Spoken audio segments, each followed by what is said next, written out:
Hello everyone, welcome to Bookped academy. This is Keshav Singh. और आज का टॉपिक जो है वो हमने ये वीडियो आज बनाया है जो कि ट्रिग्नोमेट्री को हम पढ़ेंगे। आप में से बहुत सारे एस्पिरेंट हैं जिनको ट्रिग्नोमेट्री में बहुत ज़्यादा प्रॉब्लम होती है, तो मैंने सोचा कि एक लेक्चर बनाते हैं जिसको हम कंपाइल करेंगे और ट्रिग्नोमेट्री में जो भी डाउट्स हैं वो और क्या पढ़ना है, कितना पढ़ना है, ये सारा कुछ हम लोग डिस्कस करेंगे। बहुत सिंपल सा वीडियो है। आप स्टार्टिंग से लेकर एंड तक हमारे साथ रहिए और आपको एपीएसएसबी से रिलेटेड जो भी आप कहते हैं कि ट्रिग्नोमेट्री से जो क्वेश्चन आ सकते हैं वो मैं आपको डिस्कस करूँगा। तो पहले यहाँ पे हम लोग देखेंगे कि इसका बेसिक कंसेप्ट क्या है, बेसिक कंसेप्ट ट्रिग्नोमेट्री में हम लोग को क्या पढ़ना है। तो उसको चलिए स्टार्ट करते हैं वीडियो को बिना किसी देरी के। तो सबसे पहला मैं आपको बता दूं कि जो ट्रिग्नोमेट्री है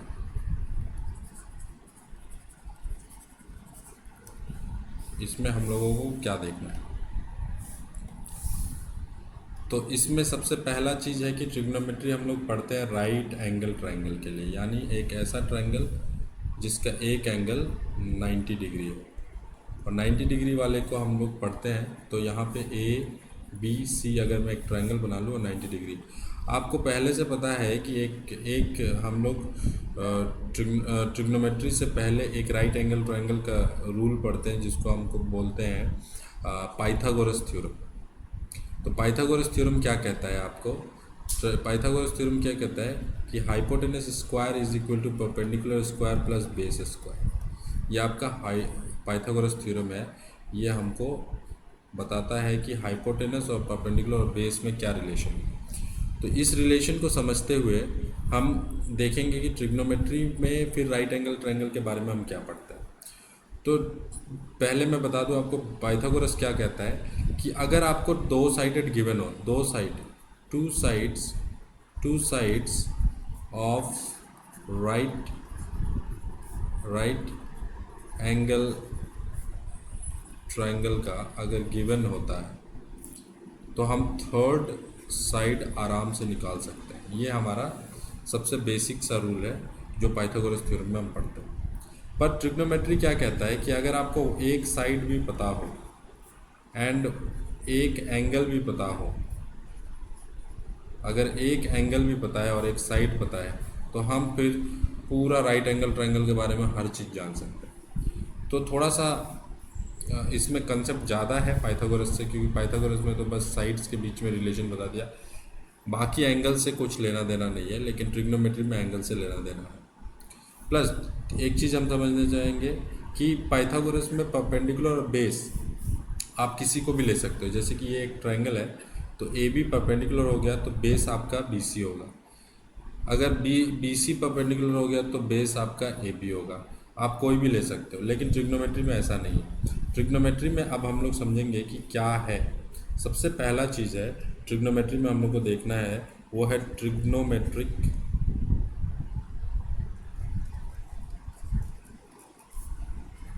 रेशियो। ये क्या है? तो यहाँ पे आपको मिलेगा एंगल एंड साइड के बीच का हिसाब किताब, यानी कि रिलेशन है। एंगल और साइड के बीच में क्या रिलेशन है। तो अब सबसे पहले हम एंगल को देखेंगे। तो देखो सबसे पहले ये तो आपका 90 है। अगर ये 90 है तो मान लेते हैं हम कि ये एंगल एक एक्यूट एंगल होगा और ये एंगल भी एक एक्यूट एंगल होगा। तो मान लो हमारा थीटा है, एक एक्यूट एंगल थीटा है, दूसरा एक्यूट एंगल बीटा है। ठीक है। तो आप ट्रिग्नोमेट्रिक रेशियो या एक ट्रिग्नोमेट्रिक फंक्शन वर्ड यूज़ होता है, जो फंक्शन वर्ड यूज़ होता है, ये आप ऐसा समझो कि किसी एंगल का नाम हम 6 तरीके से बुला सकते हैं। एक फैमिली है मान लीजिए और उसमें 6 लोग हैं, तो टाइटल आपका सेम रहेगा लेकिन नाम सबका अलग अलग होता है। जैसे कि मान लो एक फैमिली है जिसका टाइटल है सिंह, तो उसके 4 मेंबर हैं, तो चारों का नाम क्या होगा? अलग होगा, लेकिन टाइटल क्या होगा? सिंह होगा। उसी तरीके से आप ऐसा समझो कि एक एंगल को हम 6 तरीके से बुला सकते हैं, 6 नामों से बुला सकते हैं। अब इससे सिंपल मैं आपको सिंपल तरीके से बताने की कोशिश कर रहा हूँ कि एक एंगल को हम 6 नाम से बुला सकते हैं। पहला नाम क्या होगा? साइन, यानी इसी एंगल को हम साइन नाम से बुलाएंगे। तो इस परिवार का जो टाइटल है वो क्या है? थीटा है। अगर हम साइन फंक्शन यूज़ करते हैं तो किसी भी राइट एंगल ट्रायंगल में इसका जो रेशियो बनता है वो परपेंडिकुलर बाई हाइपोटेनस का बनता है। परपेंडिकुलर बाई हाइपोटेनस का बनता है। अब इसी एंगल को अगर मैं कॉस नाम से बुलाऊं तो इसका जो रेशियो है ना वो चेंज हो जाएगा। क्यों? क्योंकि फंक्शन चेंज हो गया, पर्सन चेंज हो गया। जैसे ही पर्सन चेंज हो गया तो उसका प्रॉपर्टी भी चेंज हो जाएगा। तो इसको हम बोलते हैं कि बेस और हाइपोटेनस का रिलेशन रखता है। उसी तरीके से अगर मैं tan फंक्शन यूज़ करूं, यानी कि थीटा को tan नाम से बुलाऊं, तो ये बोला जाता है कि p बाई बी इसका नाम हो जाएगा, p बाई बी। अब ये हो गया 3। मैंने कहा था आपको कि टोटल 6 फंक्शन है। उसी तरीके से एक और फंक्शन आता है जिसको हम बोलते हैं cosec. Cosec theta, cosec theta हो जाता है h बाई पी। उसके बाद आपके पास है कोसेक के बाद सेक थीटा। सेक थीटा हो जाता है h बाई बी। और फिर आता है कॉट थीटा जो कि हो जाता है b बाई पी। तो ये हमारा अभी तक का 6 फंक्शन है, यानी कि एक ही फैमिली को, एक ही एंगल को हमने 6 नामों से बुलाया। तो 6 नामों से जब उस एंगल को बुलाया तो उसका साइड के साथ जो रेशियो है, यानी साइड के साथ जो रिलेशन है वो चेंज होते चला गया। जैसे साइन नाम से बुलाया उसी एंगल को तो आपका क्या हो जाता है? Perpendicular by hypotenuse. अब अगर ये एंगल है ना, देखो आप सबसे पहले मैंने ये बोला था कि पाइथागोरस थ्योरम में एंगल का कुछ लेना देना नहीं था, लेकिन जब हम लोग ट्रिग्नोमेट्रिक पढ़ते हैं तो हम एंगल से लेना देना रखते हैं। अब एंगल अगर ये है तो इसके हिसाब से परपेंडिकुलर ये होगा और ये आपका बेस होगा, ठीक। तो इसी तरीके से अगर मैं एंगल चेंज कर दूँ, मान लो मैं एक दूसरा प्रॉपर्टी लेता हूँ और एक ट्रायंगल लेता हूँ और इसमें मैंने अभी आपको वही नाम लेते हैं ABC, ये था थीटा। और अगर मैं दूसरा प्रॉपर्टी ले लूँ, मान लो कि ये बीटा। अगर मैं बीटा एंगल को बुलाऊँ तो हम बीटा को भी 6 नाम से बुला सकते हैं, जो कि क्या होगा? Sign beta. Sign beta p by H. अब बीटा के लिए जो p है ना वो ये है, समझ रहे हो? ये एंगल के हिसाब से अपोजिट वाला जो लाइन होता है वो आपका परपेंडिकुलर होता है। और हाइपोटेनस तो यही होगा। हाइपोटेनस तो राइट एंगल ट्रायंगल में चेंज होता नहीं है, ठीक है। परपेंडिकुलर और बेस एंगल के हिसाब से चेंज हो जाता है। अगर मैं इसको कॉस नाम से बुलाऊँ, कॉस थीटा, यानी कि मैं इसको क्या नाम दूंगा? इसको नाम दूंगा b by H. B by H, cos का रिलेशन हमेशा b बाई एच, सॉरी ये बीटा होगा। कॉस का रिलेशन हमेशा b बाई एच होता है, चाहे एंगल ये हो जाए चाहे एंगल ये हो जाए, उससे कोई फ़र्क नहीं पड़ता। लेकिन जैसे एंगल चेंज होगा तो बीटा का बी और एच का बी भी चेंज हो जाएगा, सॉरी बी भी चेंज हो जाएगा। कैसे बी चेंज हो जाएगा? देखो, बीटा के हिसाब से बी कौन है? ए बी है। थीटा के हिसाब से बी कौन है? बी सी है, ठीक है। तो ये इस तरीके से चेंज हो जाता है। उसी तरीके से अगर हम tan बीटा लें तो हमारा p बाई बी तो रहेगा ही, क्योंकि tan के साथ p बाई बी का ही रिलेशन चलता है। तो लेकिन बीटा के हिसाब से परपेंडिकुलर कौन है? बीटा के हिसाब से परपेंडिकुलर कौन है? BC है। और AB क्या है? आपका बेस है, ठीक है। उसी तरीके से बीटा के हिसाब से साइन का फंक्शन में परपेंडिकुलर कौन है? BC है। और हाइपोटेनस कौन है? AC है। बीटा के हिसाब से बेस कौन है? बेस कौन है? AB है और AC है। ये आपने देखा। पिछले वाले उसमें देखें, पिछले वाले इसमें देखें, यहाँ पे परपेंडिकुलर कौन है? थीटा के हिसाब से परपेंडिकुलर कौन है? AB है। और हाइपोटेनस कौन है? AC है। कॉस के हिसाब से बेस कौन है? कॉस थीटा के हिसाब से, थीटा के हिसाब से बेस कौन है? BC है। और हाइपोटेनस कौन है? AC है। इसी तरीके से अगर मैं जाऊँ परपेंडिकुलर और बेस पे, तो tan थीटा के हिसाब से परपेंडिकुलर कौन है? थीटा के हिसाब से परपेंडिकुलर कौन है? AB है। और बेस कौन है? BC है। अब देखो, अब थोड़ा सा देखना, जो मैंने 3 पीछे लिखा था बीटा के और यहाँ पे थीटा पे, तो देखो पी बाई एच तो फिक्स है, लेकिन परपेंडिकुलर का नाम चेंज हो जाता है ना। जैसे ही आप एंगल चेंज करते हो तो परपेंडिकुलर का नाम चेंज हो जाता है। अब जैसे यहाँ पे क्या बोला मैंने, theta sine theta P by H, यानी कि ए बी बाई ए सी। लेकिन जब हम इसी को साइन को ही देख रहे हैं, लेकिन बीटा के फॉर्म में जब देखते हैं तो ए बी बाई ए सी की जगह क्या बन गया, ये पी सी बाई ए सी। ऐसा क्यों हुआ? देखो आप सामने लिख के दिखाता हूँ, सामने लिख के दिखाता हूँ क्या है। मान लो साइन थीटा है, तो थीटा के हिसाब से ये है थीटा ना, थीटा के हिसाब से पी बाई बी ही बनेगा। पहले ये तो साइन के हिसाब से पी बाई बी बनेगा, और थीटा के हिसाब से परपेंडिकुलर कौन है, थीटा के हिसाब से परपेंडिकुलर कौन है, ए बी है, और एच होगा ये, सॉरी एच, और हाइपोटेनस कौन है, ए सी। ए सी देख रहे हो, जब साइन फंक्शन बीटा में लगा है तो बी सी बाई ए सी हो गया, और साइन फंक्शन जब थीटा पे लगा है तो ए बी बाई ए सी हो गया। तो इस तरीके से हम लोग साइन और कॉस और टैन का रिलेशन साइड के साथ हमने समझ लिया। एंगल चेंज हो जाएगा तो वो परपेंडिकुलर का नाम चेंज हो जाएगा, बेस का नाम चेंज हो जाएगा, हाइपोटेनस का नाम चेंज नहीं होता है। तो ये है ट्रिग्नोमेट्रिक रेशियो। सबसे पहला आपको ट्रिग्नोमेट्रिक रेशियो लेते हैं। इस पे एक सवाल बनाते हैं, मान लीजिए आपको बोला जाता है कि एक ट्रायंगल है, इस पे एक क्वेश्चन भी आया था APSSB में, एक ट्रायंगल है ABC, ठीक है, और आपको बोल दिया कि ये 4 है, ये 3 है, और आप बताओ कि साइन C का वैल्यू क्या होगा, साइन C का वैल्यू क्या होगा अगर हमने ये ऐसे बोल दिया साइन C। तो देखो साइन C कौन सा है, C कौन सा एंगल है। सबसे पहले तो एंगल देखो, सबसे पहले तो आप फंक्शन देखो, फंक्शन क्या है, साइन। साइन फंक्शन यूज होते ही परपेंडिकुलर बाय हाइपोटेनस हम यूज करेंगे। अब परपेंडिकुलर और हाइपोटेनस है कौन, परपेंडिकुलर और हाइपोटेनस है कौन, तो परपेंडिकुलर और हाइपोटेनस हम देखेंगे एंगल C के तरफ से। तो एंगल C ये है।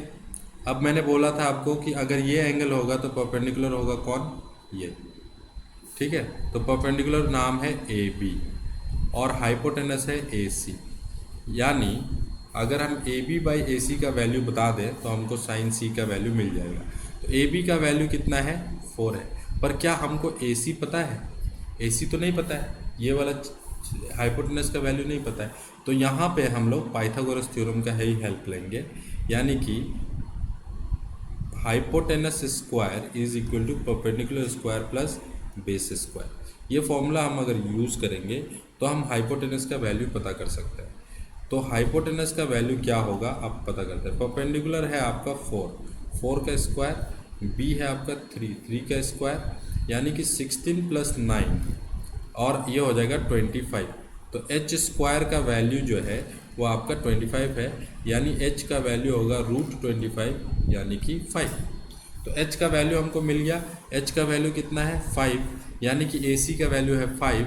तो हम इसको कह सकते हैं कि इसका जो आंसर आएगा वो कितना आएगा, 4/5। तो ये जो क्वेश्चन है ये आपका ट्रिग्नोमेट्रिक रेशियो पे क्वेश्चन।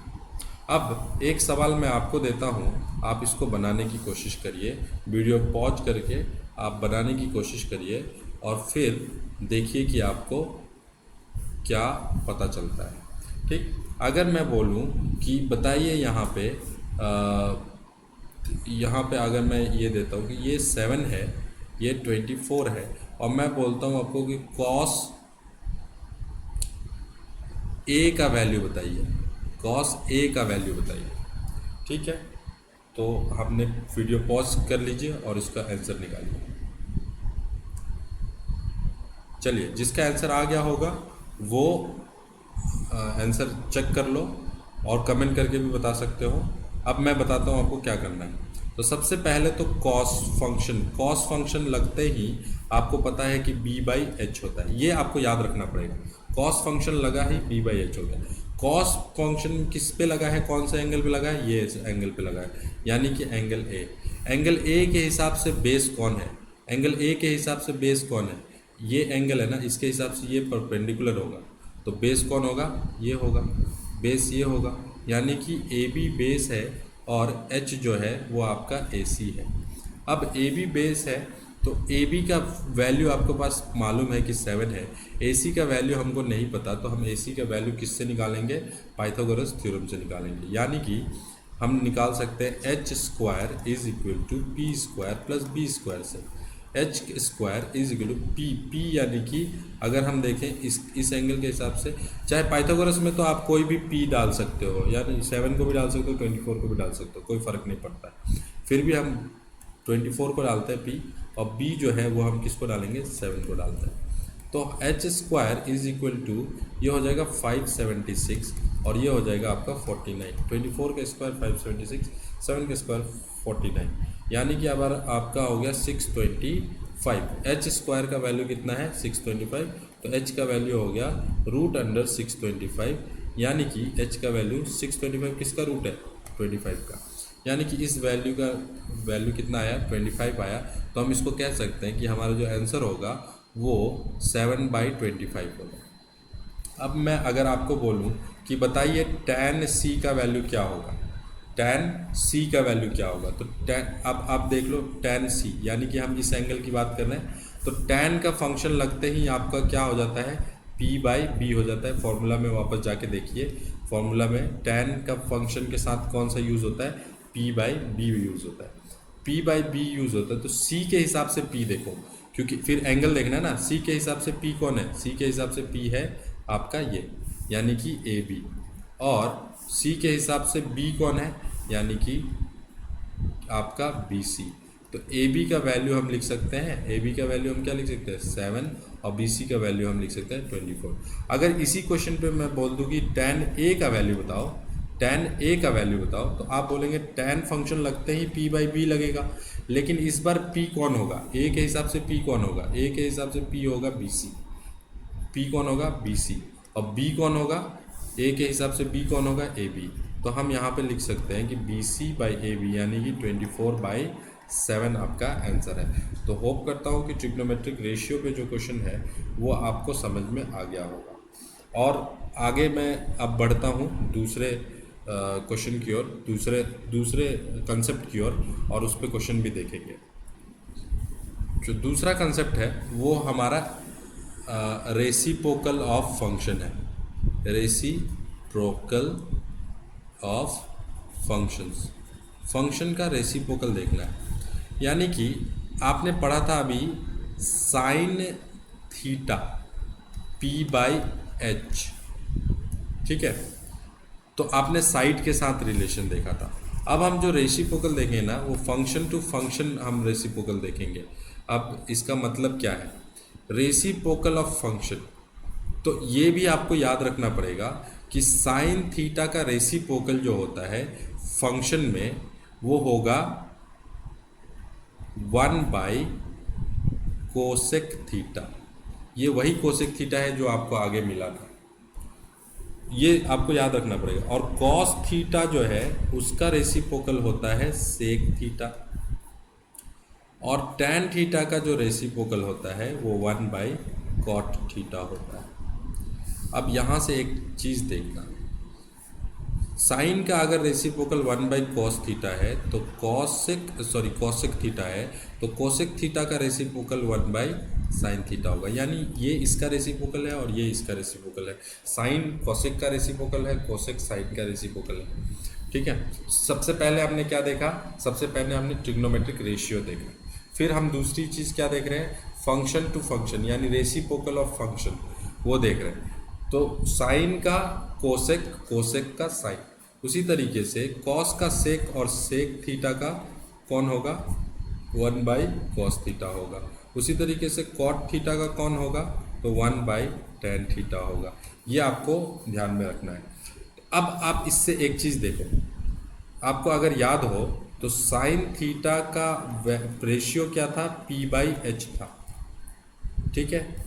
और कोसेक थीटा का जो रेशियो था वो क्या था? h/p था। तो हुआ ना दोनों एक दूसरा का रेसिप्रोकल, है कि नहीं? साइन का रेसिप्रोकल क्या होता है? साइन का वैल्यू क्या होता है? p/h, और कोसेक का वैल्यू क्या था? h/p। ये दोनों रेसिप्रोकल है ना, है कि नहीं? ये दोनों रेशियो रेसिप्रोकल है। p/h का रेसिप्रोकल क्या होता है? h/p। यानी कि साइन का रेसिप्रोकल कौन है? कोसेक, या इसी तरीके से आपने देखा था कि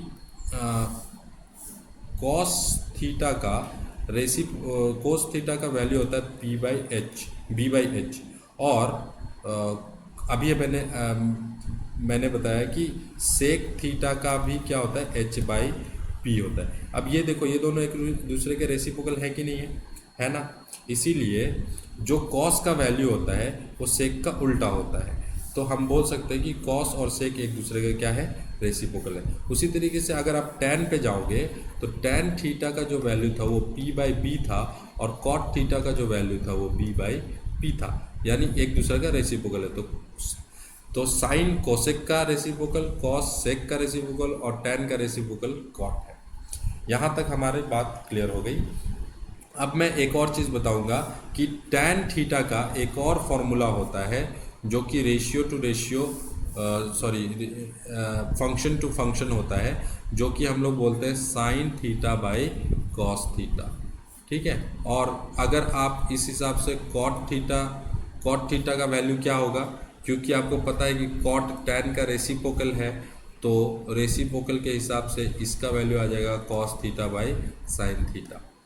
तो ये हमारा दूसरा फॉर्मूला निकल के आ रहा है और जिसका हेल्प से आप ये बना सकते हैं, फर्स्ट ट्रिग्नोमेट्रिक फंक्शन को भी बना सकते हैं।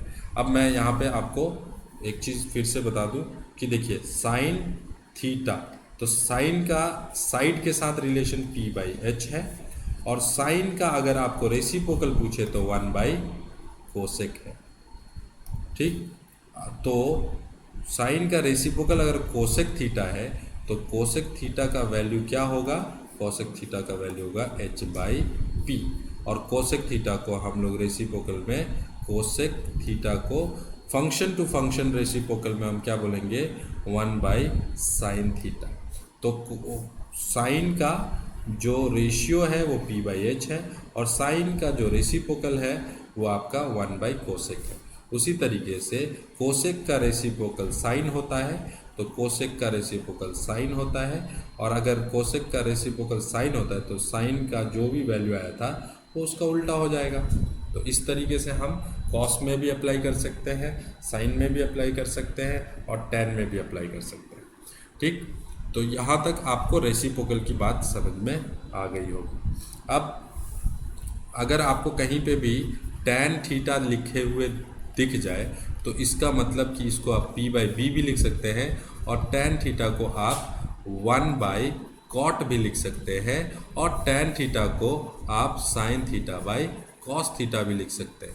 तो टैन को आपने किस किस चीज़ में लिख सकते हैं वो सारा मैंने आपको बता दिया।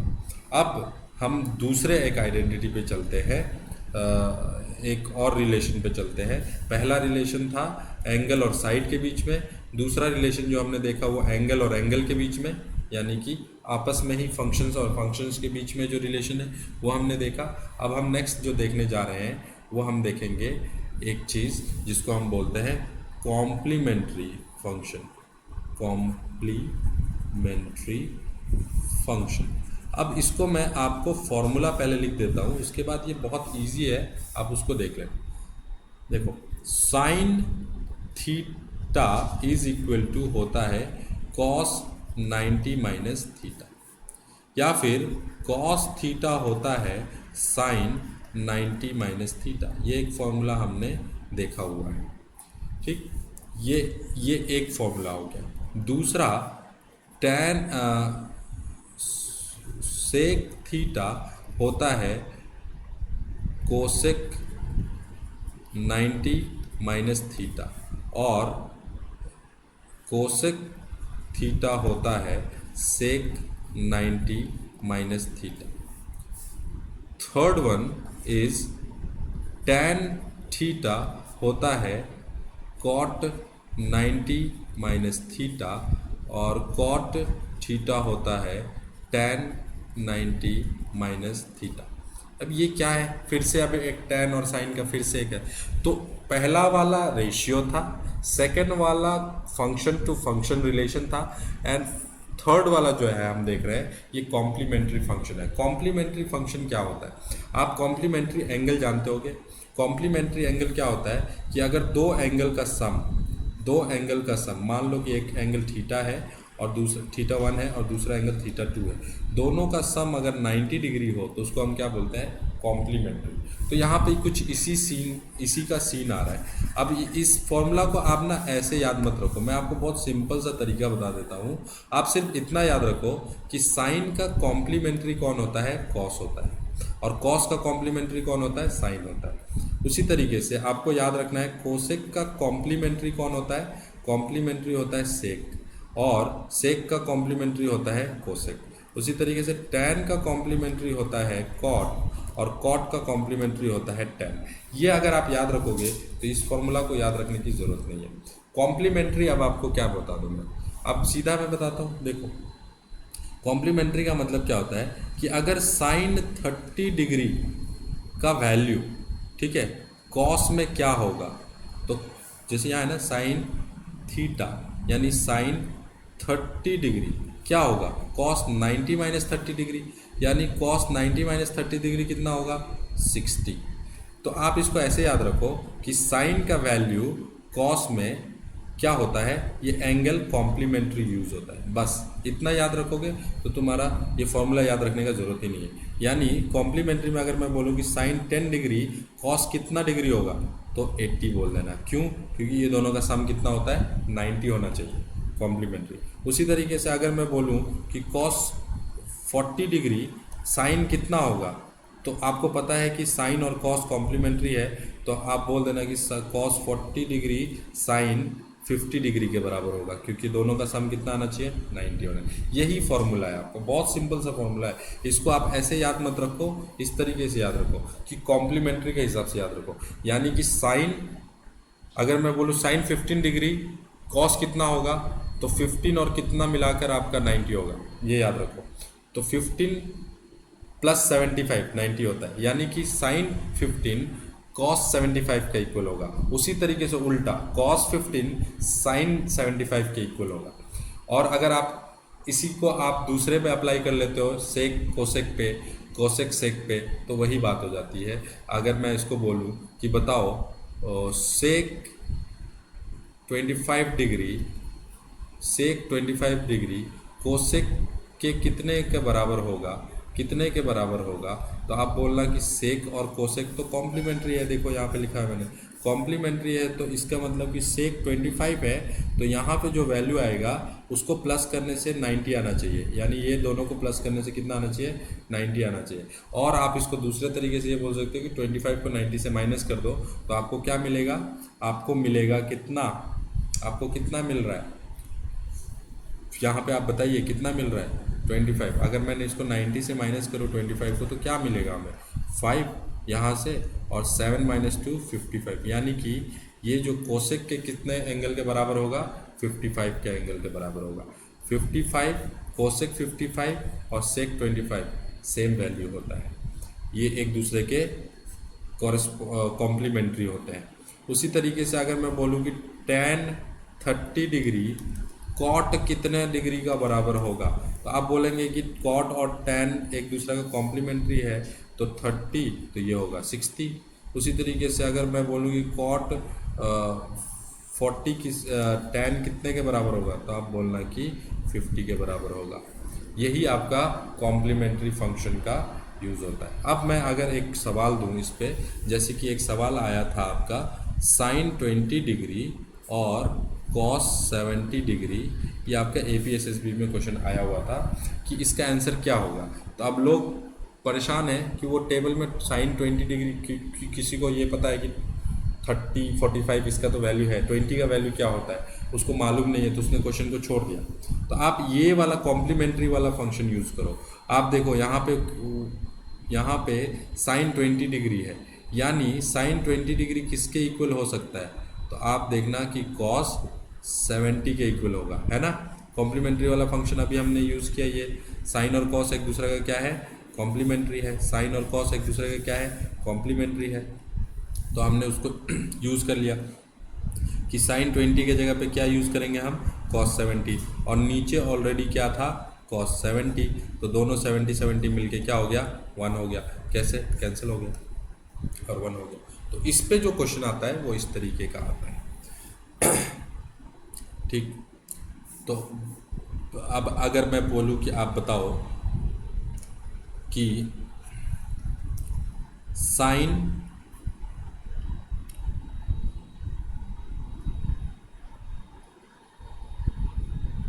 35 डिग्री और कॉस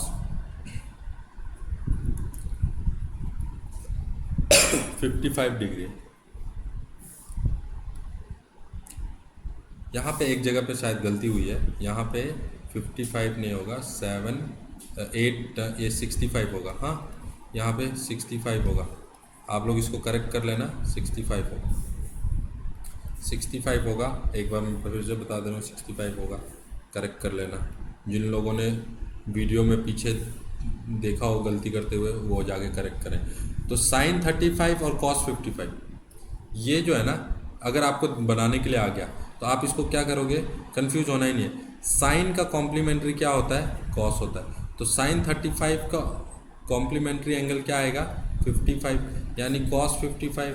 नीचे आप इसको बोलेंगे कॉस 55, तो ऑलरेडी है, तो दोनों मिलके क्या हो गया, 1 हो गया। आप चाहे तो ऊपर चेंज कर दो, चाहे नीचे चेंज कर दो, बात एक ही है। मान लो हम मुझे ऊपर चेंज करने का मन नहीं कर रहा, नीचे चेंज करने का मन नहीं कर रहा है, तो cos 55 का कॉम्प्लीमेंट्री क्या होगा, sin 35। तो हम इसको भी कैंसिल कर सकते हैं, 1 आ जाएगा। ये फॉर्मूला बहुत लोगों को हॉन्ट करता था, लेकिन इसको आप अगर इस तरीके से याद रखेंगे तो मेरे ख्याल से बहुत आसानी से आंसर कर पाएंगे। और अब हम एंड की ओर आ रहे हैं, वीडियो के एंड की ओर आ रहे हैं, क्योंकि एक चीज़ और हम देखेंगे, उसके बाद हमारा ट्रिग्नोमेट्री जो APSSB में पूछा जाता है वो ख़त्म हो जाएगा। तो देखते हैं क्या आता है। तो अब आता है ट्रिग्नोमेट्रिक आइडेंटिटीज।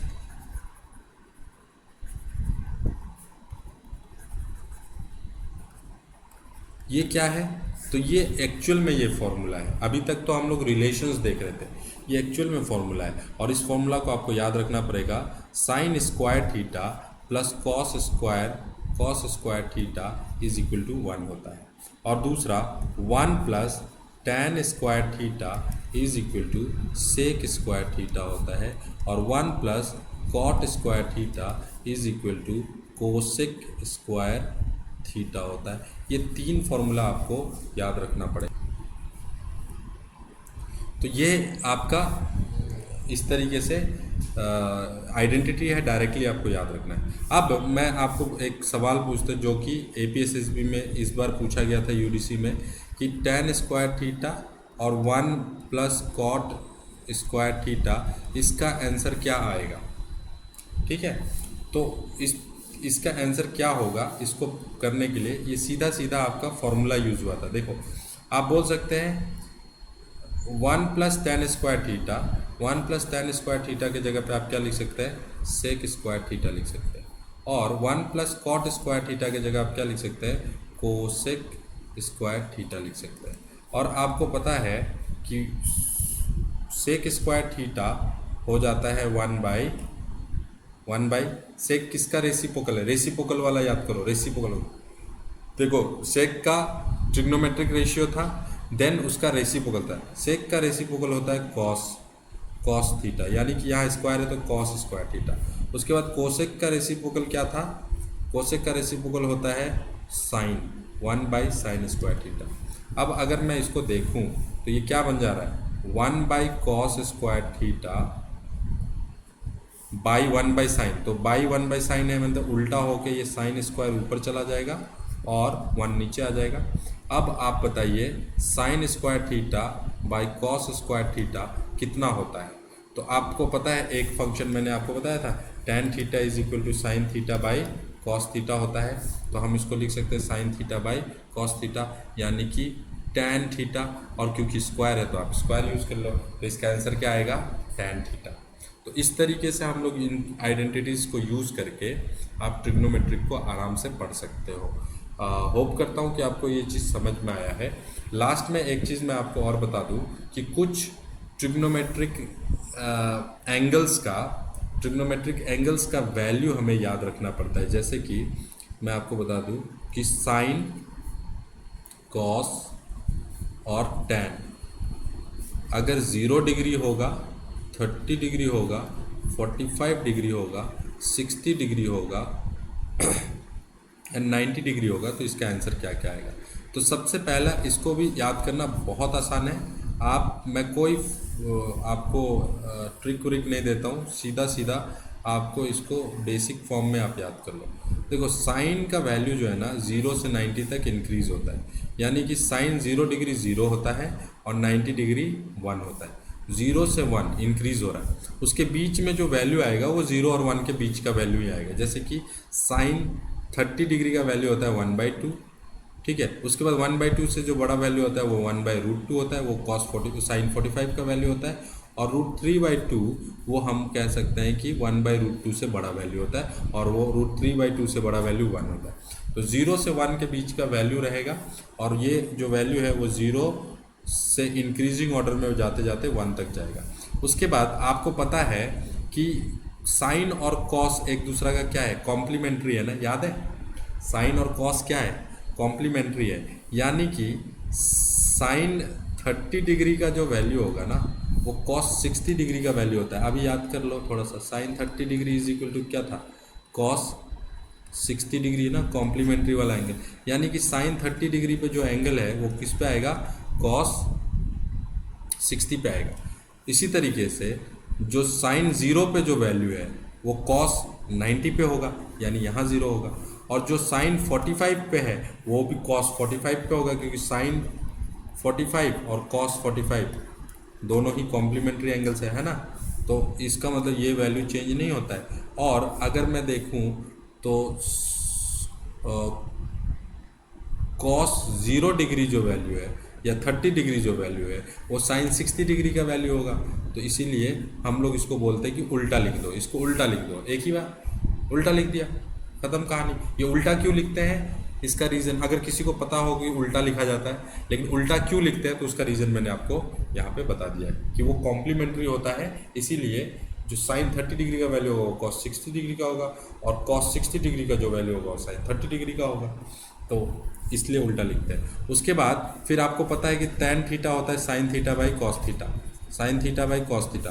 तो यानी कि टैन का जो वैल्यू आएगा वो साइन बाई कॉस आएगा, यानी 0/1 0, 1/2/√3/2, 1/2/√3/2, 1/2/√3/2 क्या आएगा 1/√3, 1/√2/1/√2 क्या आएगा 1, 1/√3/2/1/2 इसको आप डिवाइड करेंगे, ठीक है, बाई 2 एंड 1/2, तो ये क्या हो जाता है, उल्टा हो जाता है। इस तरीके डिवीजन कैसे हो रहा है, अभी तक ये सब कैसे आया है वो इस तरीके से आया। देखो 1 2 कैंसिल हो गया, यहाँ क्या आएगा √3/1 यानी कि √3, और उसके बाद 1/0, कोई भी चीज़ 0 से डिवाइड होता है तो क्या हो जाता है, इनफाइनाइट वैल्यूज हो जाता है।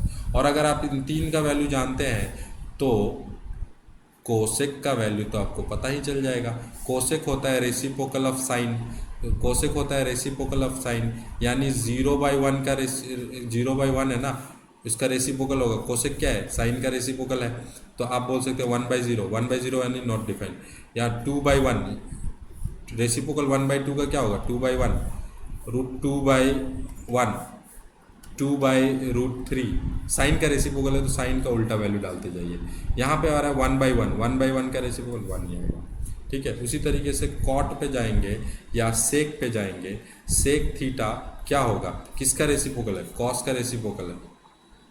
या फिर आप इसको ऐसे भी देखते थे, कॉस का रेसिप्रोकल है, या कोसेक और सेक एक दूसरे के क्या होता है, कॉम्प्लीमेंट्री होता है। तो इसका जो इस तरीके से लिखा है वो इस तरीके से लिख दो, यानी 1 पहले लिखो, √2/3 लिखो, √2/1 लिखो, 2/1 लिखो एंड नॉट डिफाइंड लिखो, ठीक।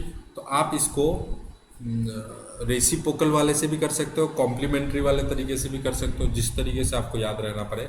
तो मेन चीज़ है कि आपको साइन का वैल्यू याद होना चाहिए, और साइन का वैल्यू अगर आपको याद है तो रेसिप्रोकल या कॉम्प्लीमेंट्री किसी तरीके से आप ये सारे वैल्यूज़ याद रख सकते हैं।